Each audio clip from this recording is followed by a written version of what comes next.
Imagine opening your monthly grocery bill and seeing it fall by hundreds of dollars, not because your family is eating less, but because you are harvesting some of the cleanest meat on earth right in your own backyard. Now imagine that inside an ordinary garden shed, occupying no more room than a single parking space, one quiet animal could produce more high-quality protein per square foot than a steer in a pasture, a pig in a pen, or an entire flock of backyard chickens. It may sound like the perfect dream for a modern homesteader, yet this is not some new invention. It is a forgotten chapter of history. For almost 30 years, one remarkable rabbit breed stood as the undisputed queen of American backyard farming. She helped feed families through the Great Depression. She turned the man who developed her into a self-made millionaire. She established breeding and registration records that have remained untouched for nearly 100 years. And then, she disappeared. Almost overnight, she vanished from feed stores and backyard hutches across the country. Did she stop producing? Did she become too difficult to raise? Or did a quiet commercial shift take this powerful tool of self-sufficiency away from ordinary families? Welcome back to Farmyard Care, your home for practical self-sufficient living, profitable backyard micro-enterprises, and the recovery of simple wisdom from the past. Today, we are uncovering a buried treasure, the magnificent American chinchilla rabbit. By the time this video ends, you will have a complete and practical roadmap you can actually use. You will know how to create a highly profitable, low-effort backyard meat system inside a basic garden shed for less than $2,000. You will see the exact breeding calculation that can place nearly 300 pounds of pristine white meat in your freezer every year, using only 3 females and 1 male. You will discover how common weeds, many of which you may already be pulling from your garden, can reduce your commercial feed bill by as much as 70%. Most importantly, you will uncover the real hidden reason this breed stopped being sold and learn exactly how you can bring her back today to strengthen your household's food independence. Whether you are an older adult searching for a manageable home business, a family hoping to break free from the supermarket trap, or simply a curious person eager to discover a highly profitable small-scale model, this video is for you. Subscribe to the channel, turn on the notification bell, and step inside the shed with us as we uncover the legend of the American chinchilla. Part 1. The historical legend and the million-dollar rabbit.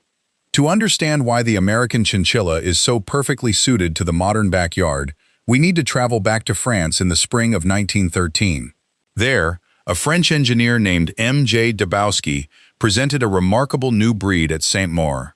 By crossing a blue domestic doe with an agouti buck, he created something extraordinary, a rabbit whose fur closely reproduced the dense, silky, shimmering blue-gray coat of the wild South American chinchilla rodent.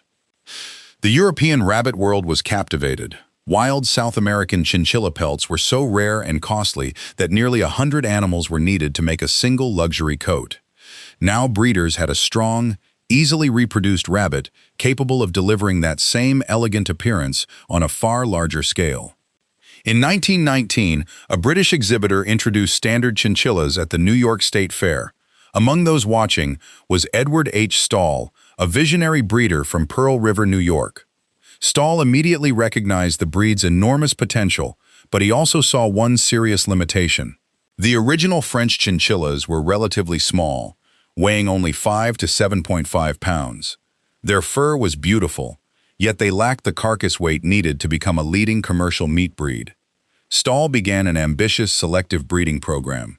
He crossed the standard chinchilla with larger meat breeds, including the New Zealand, Flemish Giant, and Beveren. His goal was clear: combine the breed's striking, valuable pelt with a large, muscular, heavyweight commercial body.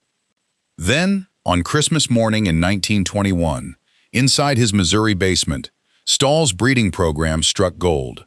A doe was born with ideal conformation, exceptionally rapid growth, and flawless rings of color. He named her the Million-Dollar Princess. By aggressively promoting this extraordinary heavyweight bloodline, which was renamed the American Chinchilla in 1924, Stahl became the first and only person in history to build a million-dollar fortune entirely through the sale of domestic rabbit breeding stock. The American Chinchilla swept across the country. Between November 1928 and November 1929, More than 17,000 American chinchillas were registered with the breed association, setting a record that remains unbroken today. The breed soon became the standard for dual-purpose backyard livestock, supplying both meat and fur to countless families throughout the Great Depression and World War II. Part 2. Biological Blueprint of a Backyard Masterpiece. To build a successful home business, you need an animal that is productive, hardy, efficient, and easy to handle. This is exactly where the biology of the American chinchilla stands apart. The American chinchilla is a medium to large rabbit. Mature bucks generally weigh between 9 and 11 pounds, while does reach 10 to 12 pounds. The breed has the classic commercial body type, with broad shoulders and a remarkably deep, meaty loin. In other words, much of its body weight is concentrated in the most valuable cuts. Its most distinctive genetic feature is the coat. When you gently blow into the thick fur, 5 separate rings of color appear: a deep slate blue undercoat, a pale pearl band, a dark charcoal band, a light gray band, and finally black-tipped guard hairs along the outer edge. Many inexperienced breeders choose oversized giant rabbits because they assume a larger animal must produce more meat. But giant breeds, such as the Flemish Giant, grow more slowly, convert feed less efficiently, and consume far more food. Their bones are also heavier, which means a greater share of your feed is being used to build skeletal weight rather than usable meat. The American chinchilla reaches the ideal balance of biological efficiency. Its bones are medium in size, while its dressing percentage reaches an impressive 55% to 60%. That means a typical fryer weighing 5 to 6 pounds alive can produce roughly 3 pounds of clean, tender meat after only 8 to 10 weeks. Part 3. The Garden Shed Infrastructure, an unbeatable micro-enterprise. One of the greatest advantages of raising American chinchillas is that they do not need acres of open pasture. A standard 10 by 12 foot garden shed offers an ideal footprint for a productive backyard rabbitry. For older adults in particular, this creates an accessible, low-impact system that is physically manageable from day to day. To organize the shed, begin with the basic dimensions. Inside a 10 by 12 foot space, you can comfortably house a complete breeding herd consisting of 1 buck, 3 does, and the necessary grow-out cages. The cages should be constructed from heavy-duty wire mesh to help maintain sanitary conditions. Each mature buck and doe should have an individual cage measuring at least 30 inches wide, 36 inches deep, and 30 inches high. Wire floors allow manure to drop cleanly into a sloped collection tray below. However, because American chinchillas are a heavy breed, constant contact with wire can lead to painful, ulcerated sores known as sore hocks. To help prevent this problem, place an untreated resting board in one corner of every wire cage. Proper ventilation matters far more than heating. American chinchillas tolerate cold conditions extremely well, but excessive heat can be dangerous. If the temperature inside the shed climbs above 85 degrees Fahrenheit or 29 degrees Celsius, an adult rabbit may suffer heat stroke. During summer, protect the herd with dependable cross-ventilation, shade cloths, and reliable box fans. The entire shed system can be set up for less than $1,200 if you can build much of it yourself, or for under $2,000 when using prefabricated cages. Part 4. The Closed-Loop Natural Feeding System, slashing pellet bills by 70%. If your rabbits eat nothing except store-bought pellets, the feed bill can quickly consume your profits. Fortunately, rabbits can thrive on a long list of plants that many people are already pulling from their yards as ordinary weeds. The foundation is high-quality grass hay or oaten hay. It should make up 80% to 90% of the rabbit's daily diet, keeping the digestive system moving while naturally wearing down teeth that never stop growing. Alongside this hay, you can collect a generous variety of nutrient-rich forage. Rabbits especially enjoy dandelion greens, broadleaf plantain, white clover, chickweed, and yarrow. Fresh willow and mulberry branches with their leaves can also be offered as an excellent source of roughage. The most remarkable plant on this list is Russian comfrey. Once established along a fence line, its deep roots continue drawing nutrients from the soil for decades, allowing its enormous leaves to be cut and dried 4 to 6 times every year. Dried comfrey contains an astonishing 15% to 25% crude protein. Even a small patch can provide a substantial share of the protein required by your breeding does. Garden leftovers such as carrot tops, radish greens, and kale stems also become high-quality rabbit food at no cost. At the same time, certain plants must be avoided. Never offer iceberg lettuce, which causes diarrhea, or cabbage, which creates painful gas. Rabbits should also be kept away from members of the onion and garlic family, as well as the green leaves of tomato and potato plants. With this simple forage system in place, you can reduce your commercial feed bill by 50% to 70%, bringing the feed cost of raising a heavy fryer to less than $1.50. Part 5. The breeding math that guarantees food independence. How much meat can a simple backyard shed actually produce? The reproductive capacity of the American chinchilla is nothing short of remarkable. A standard breeding system begins with a trio, 1 buck and 2 does. Before breeding, allow them to reach 6 months of age.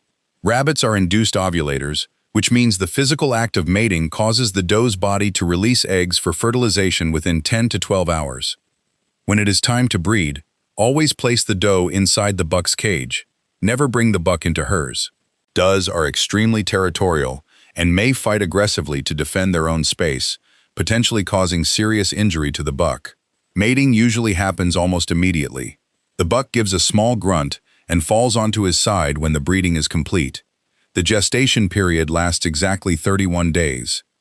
American chinchilla does are famous for being exceptional mothers, commonly raising litters of 8 to 10 healthy kits.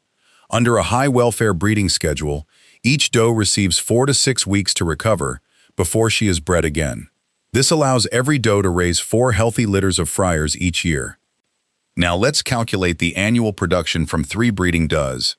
3 does multiplied by 4 litters per year equals 12 litters annually.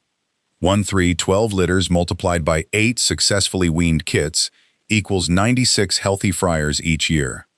At 8 to 10 weeks old, each fryer reaches approximately 5.5 pounds in live weight. With a conservative dressing yield of 55% to 60%, each one produces around 3 pounds of clean, tender meat. 96 fryers multiplied by 3 pounds of meat equals 288 pounds of clean protein every single year. To keep this continuous system manageable, stagger the breeding schedule. Breed the first doe in January, the second in February, and the third in March. This creates a steady harvest of 8 to 10 fryers each month, rather than forcing you to handle one overwhelming processing day. Part 6. Cold manure alchemy, the garden's secret black gold. Most livestock manure is considered hot because it contains large amounts of raw nitrogen. If fresh chicken or cow manure is placed directly around growing plants, it can immediately burn their roots. That manure must usually be composted for several months before it becomes safe to use. Rabbit manure is completely different. It is known as a cold manure because rabbits have a unique digestive system that allows them to process their food twice. Their droppings emerge as dry, nearly odorless, perfectly balanced pellets. You can collect rabbit manure directly beneath the wire cages and spread it immediately across your garden beds without any risk of burning the plants. Rabbit manure contains approximately 2% to 2.5% nitrogen, 1.4% phosphoric acid, and 0.6% potassium. That gives it nearly twice the nutrient density of composted chicken manure. A small breeding operation consisting of 3 does, 1 buck, and their growing litters can produce more than 500 pounds of clean, dry manure pellets every year. This can completely remove the need to purchase synthetic fertilizers. You can even sell the manure to nearby backyard gardeners for $10 per bucket. This creates the ultimate closed-loop permaculture system. Your garden produces the greens that feed the rabbits. The rabbits transform those greens into meat, while their manure returns valuable nutrients to the soil. Part 7. The post-wee commercial sabotage. Why did they stop selling her? The decline of the American chinchilla had absolutely nothing to do with the breed losing its ability to perform. She was pushed aside by corporate decision-makers who valued industrial assembly line convenience more than the needs of ordinary families. After World War II, 3 major economic changes reshaped the market. The first was the near-overnight collapse of the global fur industry. As synthetic fibers entered mass production, natural rabbit pelts rapidly lost their commercial value. Once the profitable fur trade disappeared, the entire economic model supporting dual-purpose rabbit breeds changed. The second shift came from the rapid expansion of suburban housing, inexpensive supermarket beef, and newly introduced municipal zoning regulations. Together, these forces caused family-scale backyard livestock production to decline dramatically. But the final blow came from the industrial standardization of the commercial meat industry. Large processors were focused on increasing speed, volume, and uniformity. They began rejecting pigmented rabbit breeds and strongly favoring all white animals, especially the New Zealand white and the Californian. The reason was simple. White pelts were highly versatile because they could be dyed into any color. More importantly, during high-speed mechanical skinning, dark hairs left behind on the carcass of a pigmented rabbit, such as the American Chinchilla, were extremely visible.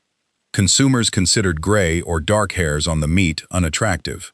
White hairs, however, were almost impossible to notice, giving packaged meat a cleaner and more uniform appearance on supermarket shelves.